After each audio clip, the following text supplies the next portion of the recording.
힘든 일도 있고 외로운 일도 있고 남들 앞에 다 내놓을 수 없는 여러 가지 많은 일들을 만나게 됩니다. 그럴 때 어떻게 해야 되나요? 아무 생각 없는데 우울한 일들로 마음이 무거워질 때 저는 여러분에게 한 가지 권면을 합니다. 그럴 때는 시장에 한번 나가보세요.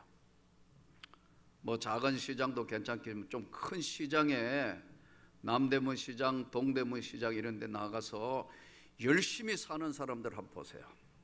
새벽부터 열심으로 지게지고 움직이고 뭐 하고 움직이고 막 살려고 몸부림치는 그들을 보면은 생동감을 느낄 수 있을 것 같아요. 살아있다는 것은 대단히 중요합니다. 우리가 오늘 이 땅에 사는 삶에 한 번밖에 없는 삶이 하나님께 영광이 되는 삶이 되기를 축복합니다. 우울질이 다 떠나가기를 축복합니다. 눌리면 계속해서 그렇게 돼요. 한 번은 한 15년 전쯤으로 기억하는데 어느 날 나에게도 너무 마음이 무겁고 힘들고 목회 현장의 여러 가지 일들도 참 무거운 짐으로 다가오고 힘들 때가 며칠간 계속되는데, 그래서 어떻게 할까 하다가 저 관악산 올라갔어요.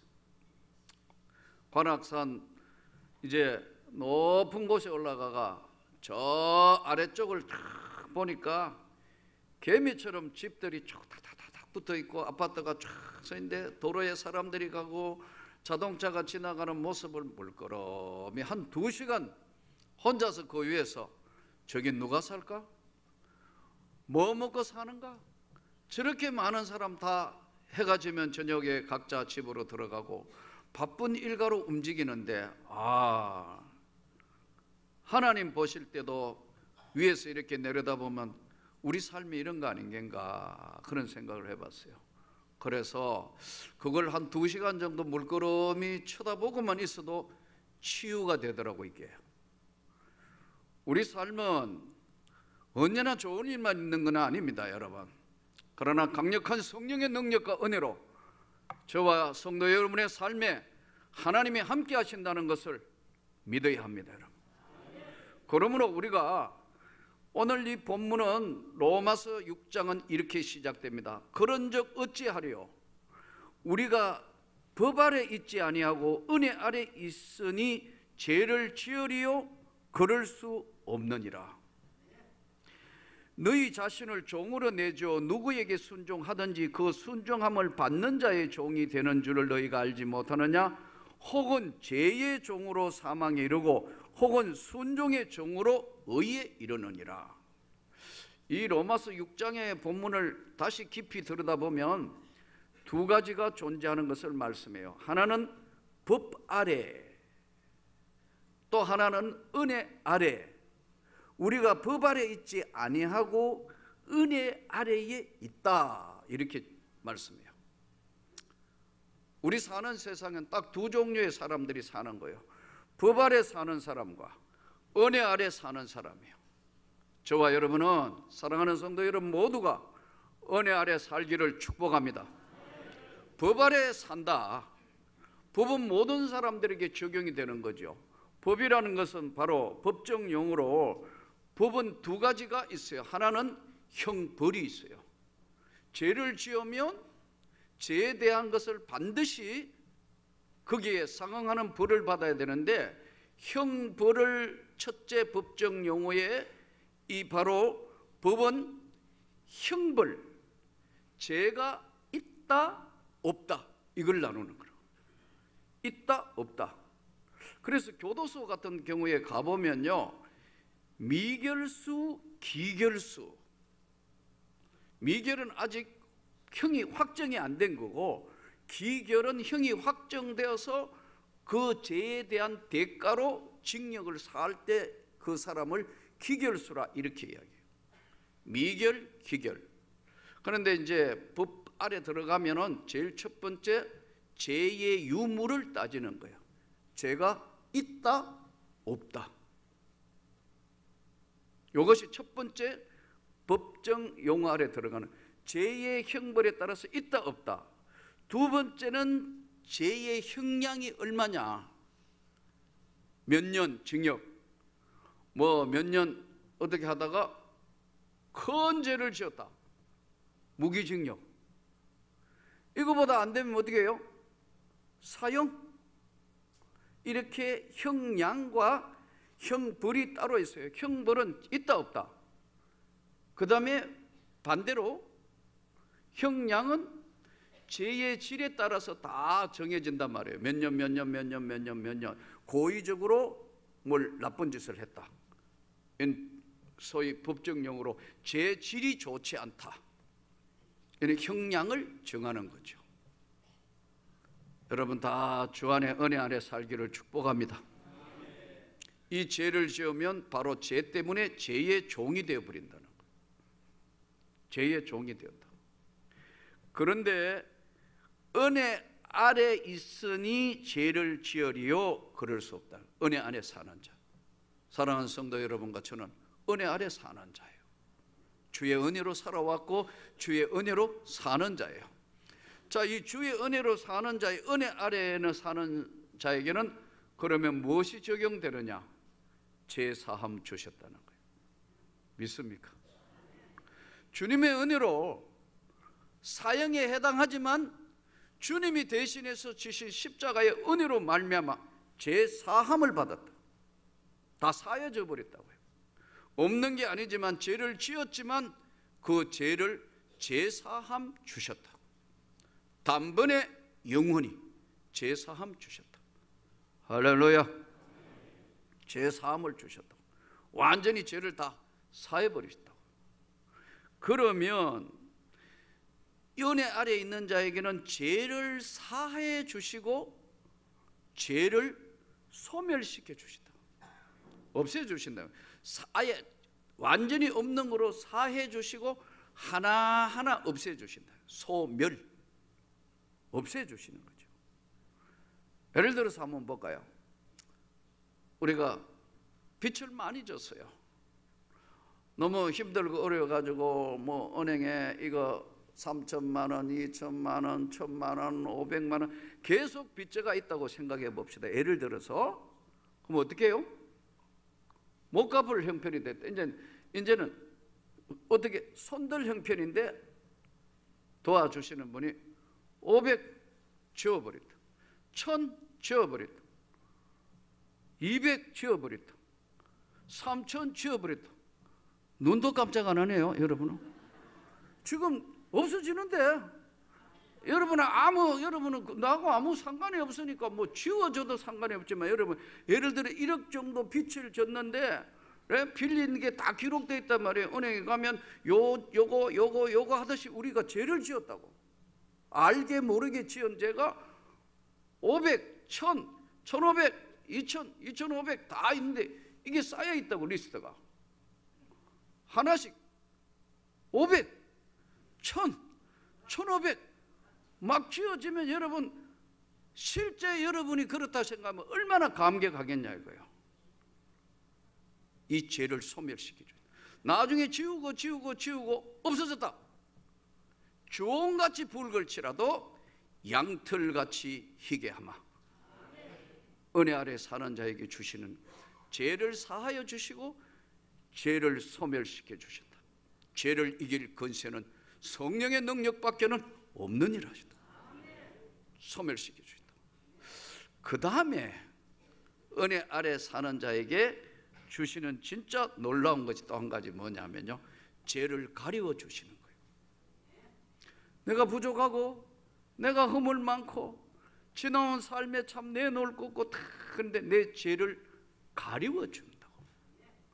죄의 가리움을 받은 자가 복이 있도다. 그래서 진짜 예수 안에 들어온 자는 과거를 묻지 않는 거예요. 주님은 안 물으시는 거예요. 과거에 어떤 슬픈 일이나 어떤 고난이나 어떤 눈물 있는 정말 과거에 험악한 세월을 살았더라도 예수와 만남이 인생의 전환점이 된다는 거예요. 죄를 가리워준다고. 이는 소멸시키기도 하시고 죄 사함도 주시지만 가리웠다고 이렇게 안 보이게 가리워준다. 부끄러운 부분을 다 가리워줘요. 그러니까 주 앞에 오면 은혜가 떨어진 사람은 맨날 과거 이야기만 해요.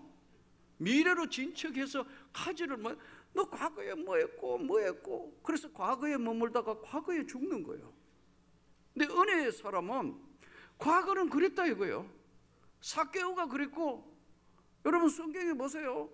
별의별 사람들 다 나오잖아요. 근데 주님은 안 물으세요. 간음하다가 현장에 잡힌 여자 이야기도 다시는 죄를 범하지 말라, 나도 너를 정죄하지 않는다 그러시잖아요. 수많은 사람들, 잘못된 사람들 다 오네시모 같이 진짜 노예가 주인에게 피해를 입히고 있는데도 오네시모를 향해서 바울이 그러잖아요. 나에게 유익한 자가 되었다. 과거에는 이 사람 전혀 못 쓰는 사람인데 진짜 하나님 앞에 하나님의 사람이 되었다. 나를 보듯이 하고 다 용서하고 모자라는 거 있으면 내가 다 갚을게. 바울이 예수의 심정으로 이야기하는 거예요. 그러니까 여러분, 우리가 은혜 아래 사는 자는 죄 사함과 죄를 소멸시켜 주시고 죄를 가리워 주신다. 이게 은혜 안에 사는 자예요. 이 은혜 아래 산다 하지만 가장 중요한 거, 은혜 아래 살려면 이걸 유지를 해야 되잖아요. 왜냐하면 또 인간이기 때문에 또 알게 모르게 또 넘어지고 죄를 지을 수 있어요. 그때마다 우리를 잡아주시는 게 뭐냐면 말씀이에요. 그래서 저는 여러분들이 정말 사랑하는 성도 모두가 주일날 한 번만 예배드리는 게 아니고 성경 말씀을 가까이 하기를 축복합니다. 결국은 말씀이 육신이 되어 이 가운데 오신 예수 그리스도께서 말씀을 통하여 역사하기 때문에 특별한 일이 없는 이상 정말 말씀을 들으세요. 말씀을 읽고 듣는 것을 게을리하지 마시기를 축복합니다. 이걸 유지해야 되니까요. 이 은혜를, 은혜 아래 살려면 은혜를 유지해야 되니까요. 파산하면 안 되니까. 또 하나는 끊임없이 기도하는 겁니다. 세상사가 그렇게 만만하고 우리가 어떤 문제 한 가지를 가지고 오랜 기도하는데 금세 되면 얼마나 좋겠어요. 진짜 중요한 문제는요, 갈등의 세계를 넘어서 하나님 앞에 엎어져가 이건 안 되는 모양인데, 그래도 하나님 이 문제는 긍휼히 여기십시오. 포기할 수 없으니까 하나님 내게 힘을 주옵소서. 끝까지 해보는 거예요. 그때 하나님이 역사를 하신단 말이에요. 대부분 보면 환경을 무시할 수가 없다고 보니까 이 환경은 굉장히 중요해요. 인간의 삶에 큰 영향을 주는 게 환경이에요. 그러니까 여러분, 좋은 직업 가지기를 축복합니다. 남들 앞에 내놓기 힘든 거, 말하기 힘든 이런 직업 가진 사람들은 항상 마음에 두려움과 마음에 유쾌함이 없어요. 그래서 환경을 여러분들이 바꾸도록 모든 여건에서 하나님 앞에 기도하시기를 축복합니다. 포기하면 안 되는 거예요. 왜냐하면 주님이 포기하시지 않기 때문에 하다가 보면 반드시 무슨 길을 주시느냐 하면 하나님을 사랑하는 자, 곧 그 뜻대로 부르심을 입은 자에게는 모든 것이 합력하여 선을 이루느니라. 하나님이 안 되게 하면 더 좋은 것으로 하든지 합력하여 선을 이루게 해서 만드신다는 거예요. 근데 우리가 힘드니까 환경을 빨리 바꾸는 게 좋아요. 바꾸도록 노력해야 돼요. 특히 이 환경은 어릴 때일수록 좋아요, 아이들은. 그래서 지금 제가 원래는 기도하면서 교회가 영아부, 유치부 아이들이, 유년부, 초등부 아이들이 가장 좋아하는 교회를 만들어야겠다. 그래서 저 옥상에 지금 뭔가를 새로 하는 거예요. 아이들은요, 뛰어놀면 안 듣는 것 같아도 뛰어놀면서 놀아도 교회에 와서 놀면 다 듣는다니까요. 집에 가보면 다 한다니까요. 놀아도 말씀 들으면 놀고, 놀아도 찬양하면 놀고, 뭐 엉뚱한 짓 해도 교회에서 자란 애들하고 바깥에 자란 거는 전혀 다르다. 환경이 다르니까. 저희 같은 경우는 우리 집 사람 이 오랜 모태신앙이니까 제가 한번 이야기를 해보니까 뭐 이 집이 5대를 믿는 집안이니까 그러잖아요. 어릴 때부터 찬송 듣고 컸대요. 그리고 주로 보면 찬송 아니면 클래식 음악. 내가 자란 동네는 전혀 그런 게 없는 게요. 전부 날마다 술꾼들 싸우고 뭐 때리고 다치거나 구질구질한 인생들, 전부 지친 인생들, 뭐 이런 사람들 모여가지고 환경이 너무 다르니까 찬송가 없어요. 클래식도 없어요. 클래식 전부 다 똑같다고. 마당에 나가면 다 한 맺힌 사람만 쫓아다니고 뭐 이게. 그러니까 할 일 없으니까 여름 되면 뭐 하느냐 하면 앉아가지고 장기 뜨고 있어요. 실업자들 장이냐 몽이냐. 그러니까 어린 시절부터 맨 길거리 봐가지고 보고 듣는 게 장기 뜨니까요. 얼마나 장기가 늘어붙는지. 나 군대 가가지고 주임 상사가 나보고 장기 한번 뜨자 하길래 에이 안 해요. 자꾸 장기 뜨자 해가 내가 이겨버렸어요. 우리 주임 상사는 장기만 주야로 묵상하는 사람인데 내가 이기붙다니까. 그러니까 부대 대표로 장기 대회가가 1등 해가 여러분 휴가 나왔어요. 진짜라니까요. 그래서 이제 이 장기를 은혜 받고 난 뒤에는 한 번도 장기판 손대지도 않고 한 번도 안 했어요. 근데 딱 한 번 했어요. 시찰에서 목사님들 모여가지고 저 속초를 갔다고. 속초를. 아니 속초 가가 목사님들 모이면 뭐 찬양하고 기도하고 해야 되는데 맨날 하니까 오늘은 장기 가져왔다 하더라. 뭐 그리고 뭐 다른 거 한다고. 그래서 저는 그쪽도 안 쳐다보고 이랬었는데 괜히 나누는데 나도 거기 끼어가지고 양쪽 나눠가지고 2만 원씩 내가 지면 여러분 돈 내야 되고 오징어 2축씩 오징어 따먹기 장기대를 하는 거예요. 그거 안 보고 차라리 2만 원 주면 될 텐데 꼭 내기 하면 달라져요. 그러고 보니까 장기 이거 보니까 웃기는 장기를 두고 있어요. 그래서 한 사람 집에 한 사람 나가고 그 사람 자고 내가 5명 다 이겨버렸어요.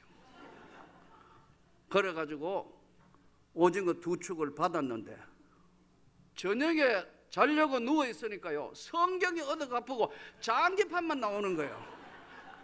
이 짧은 시간이지만 계속 신경 써가 보니까 누워있어도 장기판이 아까 상장을 움직여야 되는데 이거 지운다고 아주 애먹었어요. 며칠 동안. 이게 없어진 게 아니고 오랜 시간 동안 어려서부터 이게 잠재되어 있단 말이에요.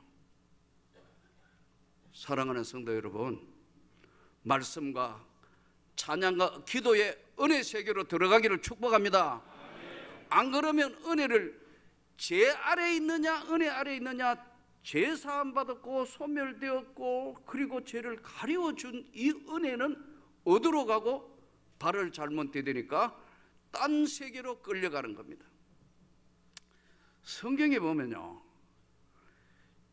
민수기 22장에서 24장에 재미있는 한 이야기가 소개돼요. 모압 왕 발락이 그 당시에 소문을 들었는데 이스라엘이라는 나라가 하나가 애굽에서 나오는데 민족이 홍해를 바다를 가로지르고 건너왔고 여리고하고 싸움도 안 하고 소리 지르 보니까 여리고 성이 무너졌다는 이야기를 들으니까 가슴이 철렁한 거예요. 이 족속을 이길 수 있는 게 뭔가? 이 족속의 배경이 뭐냐?